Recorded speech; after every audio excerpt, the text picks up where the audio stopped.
Shalom Bapak Ibu Saudara, kita teruskan studi kita kristalisasi masih di kitab Nabi Yesaya, dan ini sudah tema yang ke-33.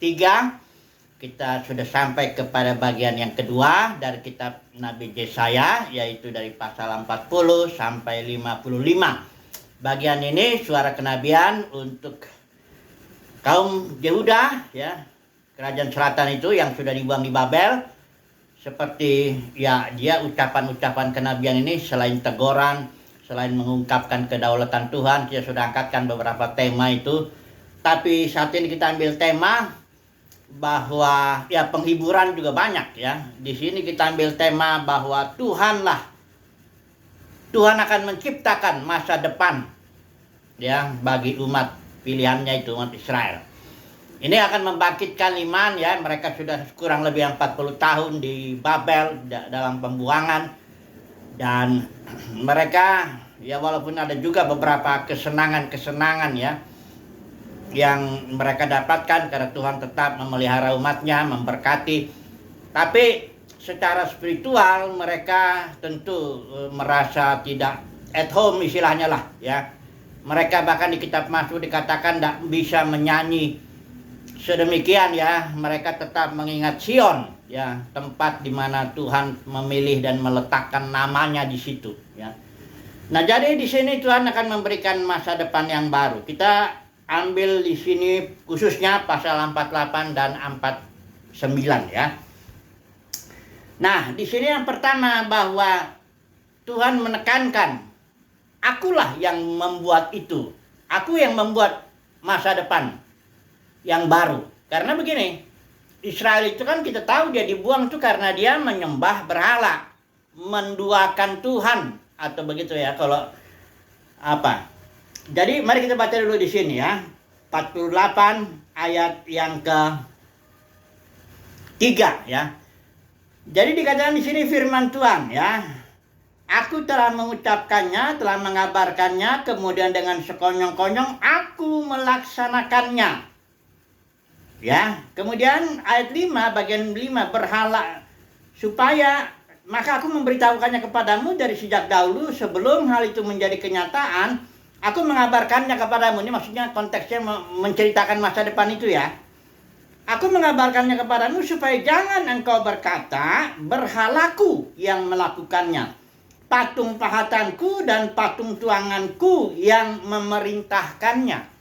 Nah, jadi di sini Tuhan menekankan karena Israel itu memiliki ya, mereka bukan menolak Tuhan total, Yahweh total begitu, karena di pasal 48 ayat 1 di sini ya, dengarlah firman Tuhan hai keturunan Yakub yang menyebut dirinya dengan nama Israel ya, yang adalah keturunan Yehuda, bersumpah demi nama Tuhan, mengakui Yahweh ya. Tapi dikatakannya bukan dengan sungguh-sungguh dan dengan tulus hati. Jadi mereka menyembah berhala, tapi juga sambil menyebut juga nama Yahweh itu, hanya nggak sungguh hati lagi gitu ya. Kayak Salomo lah. Salomo itu jatuh ke dalam penyembahan berhala, disebabkan isi-isinya itu yang meminta ya, karena dari bangsa-bangsa lain yang meminta dibikinkan mezbahnya ini dari bangsa Edom atau apa Moab atau semuanya Sidon dan semuanya di situ. Ya, Salomo bukan berarti meninggalkan Tuhan total, enggak. Tapi dia dengan cara mengizinkan mezbah-mezbah ilah-ilah asing itu ada di Yerusalem. Ya, jadi ada bait suci, ada juga ilah-ilah mezbah-mezbah itu. Nah, di situ Tuhan bilang bahwa dikatakan Salomo jatuh ke dalam penyembahan berhala. Jadi bukan total Salomo meninggalkan bait suci, meninggalkan semua ritual-ritualnya, dia langsung nyembah di ilah-ilah asing, itu enggak begitu. Nah, saya mau coba langsung dulu aplikasikan dalam negeri Kristenan. Karena dalam negeri Kristenan ini ada berhala-berhala yang artinya dualisme ini, konsep yang pada umumnya sudah diterima dalam negeri Kristenan. Bahwa Tuhan hanya melakukan hal-hal yang baik, yang bagus, yang memberkati, yang menyembuhkan, kira-kira begitu. Tapi nanti kalau ada datang kejadian-kejadian malapetaka atau bencana atau apapun juga itu yang jelek-jelek itu bukan Tuhan katanya ngerjain, tapi iblis. Karena dalam kekristenan konsepnya itu dualisme. Saudara lihat, silakan baca buku-buku atau kamus-kamus teologi itu diakui. Rata-rata orang Kristen itu mengakui begitu. Walaupun mereka mengakui Tuhanlah satu-satunya yang paling berkuasa, tapi bukan yang mengatur segalanya. Sementara kitab Roma pasal 11 bilang segala sesuatu itu berasal dari Tuhan, oleh Tuhan, Tuhan yang menggerakkan segala sesuatu dan untuk kemuliaan Tuhan. Jadi secara tidak langsung dalam kekristenan, orang Kristen punya dua Tuhan. Yang satu Tuhannya baik, itu namanya Tuhan Yesus, yang selalu memberikan yang baik-baik lah, yang memberkati. Tapi nanti kalau orang Kristen mengalami kecelakaan, mobil ditabrak, atau misalnya hal-hal yang apalah, nah itu iblis katanya yang ngerjainnya. Sampai ada orang yang khotbah itu, kalau Ayub itu waktu dia terkena masalah itu, terus Ayub kan bilang gini, terpujilah nama Tuhan, Tuhan yang memberi, Tuhan yang mengambil. Kan itu Ayub ngomong gitu ya. Walaupun Alkitab sudah jelas mengatakan Ayub tidak bersalah dengan perkataannya itu. Artinya perkataan Ayub benar. Memang Tuhan yang memberi, memang Tuhan yang mengambil. Benar itu. Sudah lihat tuh Ayub pasal 1 pasal 2 itu. Tapi banyak pengkhotbah umumnya dari kalangan karismatik juga itu. Oh enggak, katanya. Itu yang ambil tuh setan, karena itu pencuri dan perampok. Itu dia ngambil dari Yohanes 10. Yohanes 10 itu mengenai gembala yang baik itu. Padahal Yesus itu mengatakan, akulah gembala yang baik, kaulah gembala yang gak beres. Orang Farisi ahli Taurat, engkaulah yang pencuri dan perampok. Itu maksudnya konteksnya kalau sudah lihat itu. Jadi dalam kekristenan, konsep dualisme, memiliki dua Tuhan, itu sudah sangat merajalela. Ya, hampir semua orang Kristen kalau ditimpa malapetaka, ditimpa apa semua, dia bilang inilah serangan setan ini katanya. Makanya orang Kristen jadi dipaksa mengusir-ngusir setan. Covid pun ada seorang yang terkenal itu. Covid itu Pak Niko ya, Niko Nyotor Hardo itu tangking katanya. Karena dia pikir Covid itu menyebabkan orang nggak bisa kebaktian, krisis ekonomi. Dia pikir itu dari setan. Padahal mana ada mungkin setan punya kehendak bebas bisa berbuat sesuatu di luar keinginan Tuhan. Ya. Dalam kasus Ayub, iblis itu dibatasi. Iblis itu makhluk ciptaan yang diciptakan Tuhan untuk maksud Tuhan. Ya, untuk maksud. Kalau Tuhan menghajar seseorang, dia pakai iblis atau pakai orang-orang jahat. Ya, semuanya alat di tangan. Kayak gini lah Israel dibuang ke Babel. Itu orang-orang Kasdim di sana, orang Babel itu alat saja. Ya. Tapi Tuhanlah yang melakukan itu semua. Ya, aku yang melakukan itu sebagai disiplin. Kalau di sini kalau kita nanti lihat, aku telah memurnikan engkau namun bukan seperti perak, memurnikan dengan penderitaan gitu. Karena Israel kan nggak murni nih, dia dua Tuhan. Ya, biasanya emang orang yang mendua hati ini nggak tenang, nggak murni, nggak tenang hidupnya dan sebagainya. Di sini Tuhan mau memurnikan Israel itu dibuang ke Babel supaya dimurnikan. Memang setelah Israel pulang dari Babel, dalam satu hal, mereka nggak nyembah berhala lagi. Kita nggak lihat lagi sejarah Israel itu nyembah-nyembah patung, ya bikin-bikin patung berhala, nggak lagi. Mereka malah cinta Taurat. Hanya ya kebablasan, akhirnya jadi orang Farisi ahli Taurat yang jadi legalistik, ya istilahnya begitu. Jadi Tuhan tekankan di sini, aku yang melakukannya, ya. Aku pun membuang engkau, aku yang melakukannya, bukan yang lain, ya. Ini ada ya. Yesaya 45 ini ya, kita baca sekali lagi lah ini. Ayat 6. Akulah Tuhan dan tiada yang lain, yang menjadikan terang dan menciptakan gelap. Ini Yesaya ini ya. Yang menjadikan nasib mujur dan menciptakan nasib malang. Itu Tuhan. Katanya. Dia bilang, akulah Tuhan yang membuat semuanya ini. Jadi Tuhan itu cuma satu. Yang lainnya itu segala sesuatu berasal dari Dia. Oleh dia yang menggerakkan dan untuk kemuliaan dia, untuk maksud Dia. Bahkan Adam jatuh pun itu adalah rancangan, bagian dari rancangan Bapa untuk memproses manusia agar serupa dan segambar dengan Dia. Perhatikan nih coba Roma 8. Banyak orang berpikir kejatuhan Adam itu karena Adam diberi kehendak bebas dan Tuhan kaget itu. Jatuh dia.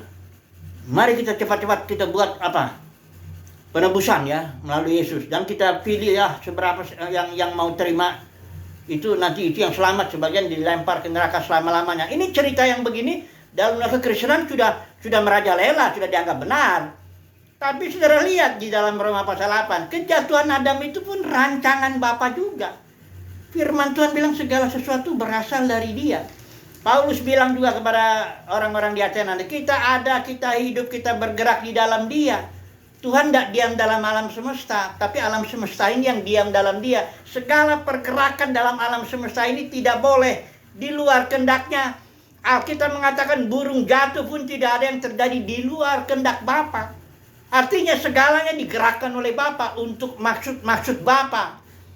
Gitu loh, ya, kita cuma punya Tuhan satu. Iblis itu cuma alat aja di tangan Tuhan untuk mencambuk, untuk mendisiplin, untuk menghajar umatnya, ya.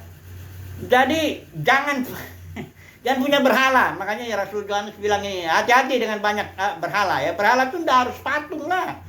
Ya tentu kita zaman kita memang nggak ada lagi, nggak tahu orang masih ada nyembah patung. Saya rasa nggak ada lagi lah.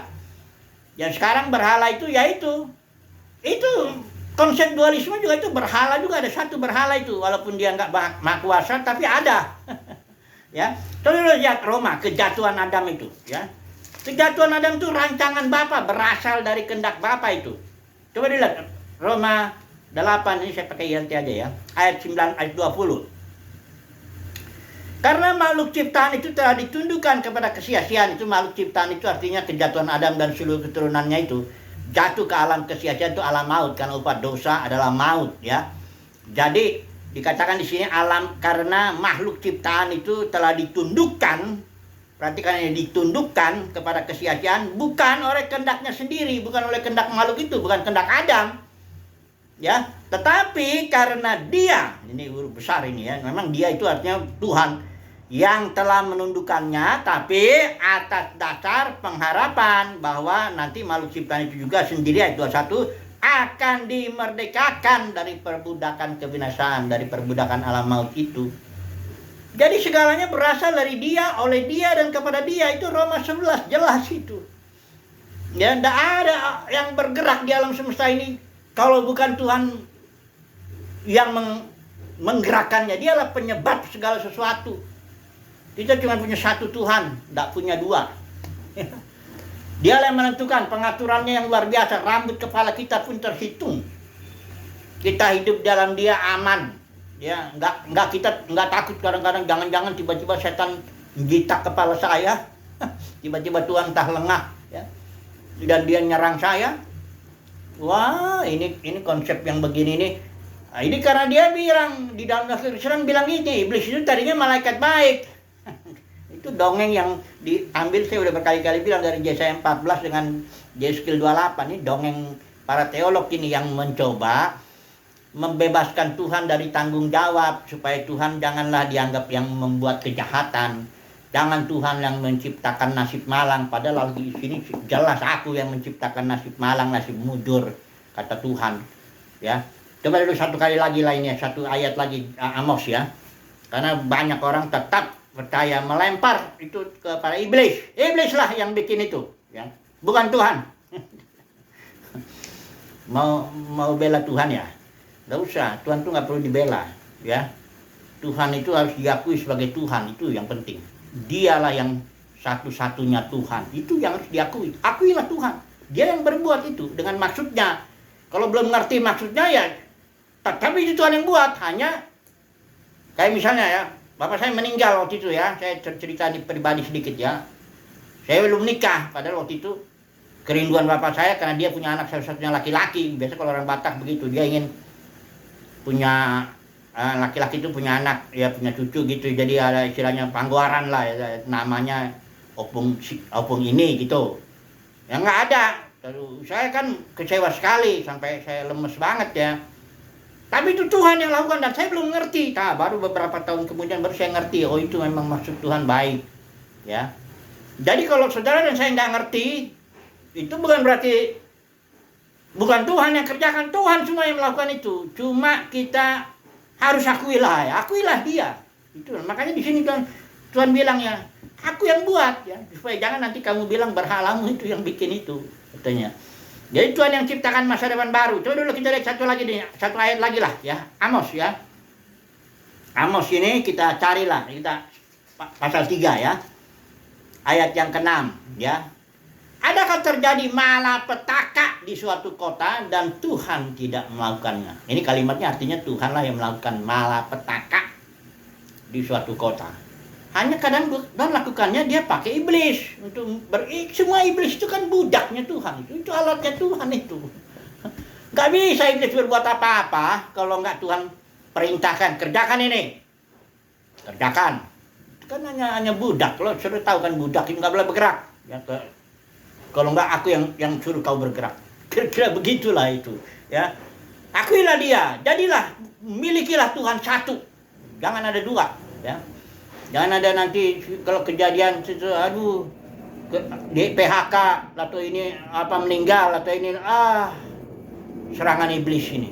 Wah, itu memberhalakan Tuhan atau apa ya, menduakan Tuhan. Engkau punya dua Tuhan, tapi umat pilihan Tuhan saya yakin punya cuma satu Tuhan. Dan dia percaya segalanya berasal dari engkau, oleh engkau, kepada engkau. Jadi satu-satunya itu tujuannya tetap kemuliaan Tuhan. Ini Tuhan bilang, aku membuat masa depan yang baru. Ya, dulu kita masih ada waktu ya, masa depan. Tapi ketika Tuhan mau menjadikan masa depan yang baru, dia menggunakan orang, hamba-hambanya untuk melakukan itu. Nah inilah yang harus dipahami ya. Tuhan menggunakan masa depan, Tuhan menggunakan hamba-hambanya untuk membuat masa depan yang baru ya. Di sini dikatakan Israel pertama dipakai. Sebagai umat pilihan Tuhan, perhatikan ya pasal 48. Bagaimana caranya Tuhan memakai Israel? Ada aturan main dalam Tuhan itu, ada hukum. Tuhan mencintai hukum, nggak asal pakai aja, maunya aja, nggak gitu ya. Di sini dikatakan oleh karena namaku ya, jadi ini Tuhan bertindak demi namanya. Namanya itu mengungkapkan karyanya, reputasinya, kemuliaannya, kasihnya, karakternya, semuanya itu. Aku bertindak demi aku, kira-kira begitu. Ya. Tapi tindakan Tuhan tetap ada aturan main. Yaitu bahwa Israel karena dia mendua ya, harus dimurnikan. Perhatikan di sini. Ya, ayat 9 pasal 48. Sesungguhnya aku telah memurnikan engkau, namun bukan seperti perak, tetapi aku telah menguji engkau dalam dapur kesengsaraan. Ya, aku akan melakukannya oleh karena aku, ya karena aku sendiri, sebab masakan namaku akan dinajiskan. Ayat berikut sambungnya, aku tidak akan memberikan kemuliaanku kepada yang lain. Jadi kemuliaan Tuhan itu, kasih Tuhan, nama Tuhan, reputasi Tuhan sudah ada dalam Israel. Semua perbuatan Tuhan, karya Tuhan di sini. Kalau nanti Israel bikin nggak beres, nama Tuhan kan yang dinajiskan jadinya. Nama Tuhan kan yang dipermalukan, kira-kira begitu ya. Oleh sebab itu dia bilang, aku akan bertindak demi namaku dan aku akan memurnikan engkau. Supaya engkau menjadi murni. Benar-benar memiliki Yahweh satu-satunya Tuhan. Jangan berhala lagi, jangan patung. Dalam kekristenan, umat pilihan Tuhan dimurnikan. Dengan apa? Lewat dapur kesengsaraan. Dibentuk, diproses umat pilihan Tuhan. Yang memang menderita. Ya. Tapi siapa yang kerjakan penderitaan itu? Ya Tuhan. Nah ini jangan lagi bilang penderitaan ini. Ada orang Kristen kadang-kadang, gara-gara kamu nih. Sejak saya ketemu lihat muka kamu ini, saya menderita. Dia salahin penderitaannya gara-gara ini nih, makhluk ini, manusianya. Ini gara-gara pasangan saya, ini gara-gara anak saya ini, saya menderita nih, gara-gara serangan iblis ini adalah. Ini namanya dia nggak ngerti dia masih dualisme nih, menduakan ini. Nggak ada, yang bikin kita menderita adalah Tuhan, dengan satu maksud. Perhatikan juga Yesaya 53 itu, hamba Tuhan yang semua yakin itu menuju kepada Yesus. Tuhanlah yang berhendak meremukkan Yesus dengan kesakitan, dengan satu tujuan. Saudara perhatikan ini ya. Yesaya 53 ya, ayat 10. Tetapi Tuhan berkehendak, perhatikan ya, Bapa di sorga berkehendak meremukkan dia dengan kesakitan. Kenapa Yesus disalib? Apa karena dia nggak bisa lari dari kejaran itu, siapa tuh? Tentara Pilatus atau tentara Bait Suci itu yang nangkap dia di Taman Getsemani. Apa karena dia nggak bisa? Yesus kan di sini bilang, waktu si Simon mau coba-coba bela Yesus itu dengan pedang potong kepala kuping. Tuhan Yesus bilang, sarungkan pedangmu. Emangnya aku nggak bisa kalau aku mau. Panggil aja 12 pasukan malaikat, bunuh ini semua orang ini. Kata Yesus bilang, tapi bagaimana kehendak Bapa harus terjadi? Ini kan cawan berasal dari Bapa. Masa nggak aku minum? Cawan yang berasal dari Bapa, cawan itu artinya penderitaan. Karena memang itu kehendak Bapa. Jadi pokoknya semuanya berasal dari Dia lah ya. Sekali lagi saudaraku, milikilah Tuhan yang satu aja. Satu. Jangan punya berhala yang lain. Jangan punya konsep-konsep iblis itu punya kehendak bebas. Tadinya malaikat bagus, katanya muji-muji Tuhan. Katanya dia berontak dan sebagainya. Dan dia bisa nyerang kita sesekali tanpa Tuhan tahu. Nanti kita digitak kepalanya dan sebagainya. Ini namanya belum dimurnikan. Memang perlu dapur kesengsaraan itu. Saudara dan saya kalau mau dipakai Tuhan untuk masa depan yang baru, pemulihan, harus masuk melalui dapur kesengsaraan. Dimurnikanlah di situ. Dimurnikan itu artinya kita cuma jadi punya satu tujuan aja, punya satu Tuhan aja. Ya kalau beribadah ya beribadah. Ya. Nggak cari untung dalam ibadah, nggak cari uang jabatan, nggak cari neko-neko lah. Kalau mau ibadah kepada Tuhan. Dan itu pasti kalau orang beribadah dalam, apalagi dalam dunia kekristenan yang udah menyimpang ini, Paulus juga bilang, barang siapa yang mau hidup beribadah di dalam Tuhan, dia akan mengalami aniaya. Kalau benar, ibadah dalam roh dan kebenaran, ibadah mengikuti pimpinan Tuhan, ibadah yang hanya menyampaikan, kalau memang disuruh menyampaikan firman, sampaikan apa yang Tuhan suruh, tak peduli. Jangan coba mencari hormat dari manusia. Nah kalau kita ibadahnya begitu pasti kena aniaya. Ya kalau ibadahnya cari untung ya lolos ya. Kalau ngomong sama orang kaya ngomongnya ini. Kalau nama yang miskin gara-gara kau nggak bayar perpuluhan kau begini begana begitu. Nah ini kalau yang ibadah model culas gitu, lidah belak-belit, memang nggak ngalami aniaya, malah dapat tepuk tangan. Bicara kekayaan, kemakmuran, kesehatan, ya siapa yang nggak suka itu? Ya, apalagi zaman sekarang ini telinga itu sudah, orang Kristen telinganya sudah pada umumnya ya ingin yang enak lah. Ya. Tapi kalau orang mau beribadah sungguh-sungguh mau dipakai Tuhan untuk pemulihan segala sesuatu, kalau saudara dan saya memang umat pilihan Tuhan, dipilih Tuhan, bukan hanya dipanggil. Dalam kekristenan itu banyak yang dipanggil, sedikit yang dipilih. Kalau saudara memang benar-benar kita saudara saya dipilih, kita akan melalui dapur kesengsaraan, diremukkan, dibersihkan supaya murni. Jangan neko-neko, ya. Satu saja yang kita senangkan, Tuhan, ya. Nah, kalau kita mau memang mau dipakai, karena ini lihat dari Kolose ini, memang Paulus bilang juga dalam Kolose 1 ayat 24. Sekarang aku bersuka cita bahwa aku boleh menderita karena kamu dan menggenapkan dalam dagingku apa yang kurang pada penderitaan Kristus untuk tubuhnya. Maksudnya aku telah menjadi pelayan jemaat. Maksud Paulus begini, bukan Paulus menambahkan penderitaan kepada karya penebusan Kristus, bukan itu. Tapi ketika jemaat harus dibangun suatu tim bersama dengan Yesus nanti akan ditampilkan. Ini waktu membangun jemaat ini, umat pilihan Tuhan ini perlu dapur kesengsaraan dari orang-orang yang dipakai Tuhan itu. Tuhan pakai orang nggak sembarang comot. Ya memang dipilih dia sesuai kehendak Tuhan. Tapi setelah dipilih, dimurnikan, dihajar, dibentuk, diproses dalam dapur kesengsaraan. Justru itulah yang membuktikan kalau kita menderita sengsara itu, itulah yang membuktikan kita ini dipilih Tuhan. Bukan saja dipanggil, tapi kita dipilih untuk maksud Tuhan. Ya. Kalau hidup kita aman-aman, ya lancar-lancar, ibadahnya juga cari-cari untung, cari uang, jabatan apa, itulah bukti kita nggak dipilih sebenarnya. Udah dapat kemuliaan di sini, dan Kristen sudah dapat sambutan, apa semuanya. Ingat loh ya, kita tuh mengikuti seorang yang ditolak oleh dunia keagamaan. Yesus itu seorang yang ditolak oleh dunia keagamaan, oleh Sanhedrin, oleh Yudaisme di zamannya itu. Kita mengikuti Yesus seorang yang bahkan dibunuh oleh dunia keagamaan. Bukan oleh Pilatus ya. Yesus dibunuh bukan oleh Pilatus. Itu Pilatus cuma alatnya aja. Yesus dibunuh oleh Sanhedrin. Ya. Kita sedang mengikuti orang yang ditolak oleh dunia keagamaan di zamannya. Dan Yesus bilang seorang murid nggak lebih dari gurunya. Yesus sudah bilang di malam terakhir, kalau aku sudah dianiaya, engkau pun akan dianiaya. Nah, kalau kita dalam dunia kekristenan mengalami sambutan, ya, malah mendapat hormat, ya berarti memang kita nggak sedang ikut Yesus itu. Saya ulangin lagi ya. Kalau saudara dan saya dalam dunia kekristenan itu mendapat sambutan, ya, mendapat pujian, mendapat hormat, mendapat kemuliaan, saya mesti katakan dengan terus terang, itu berarti kita nggak dipilih. Karena kita nggak sedang ikut Yesus. Sebab seorang murid nggak lebih dari gurunya.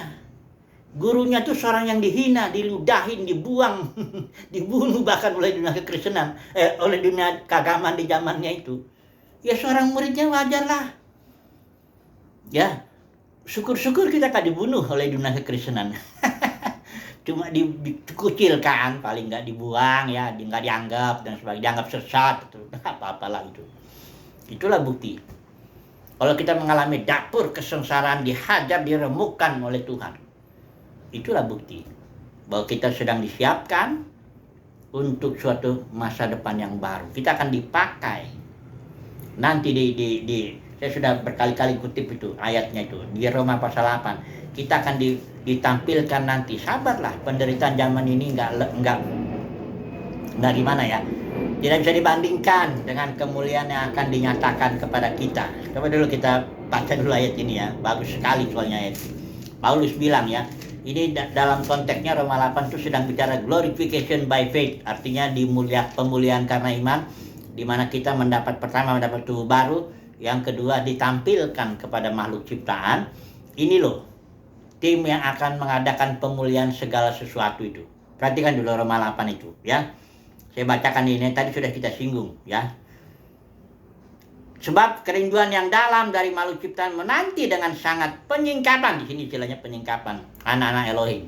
Tampilnya anak-anak Elohim, satu tim yang akan apa?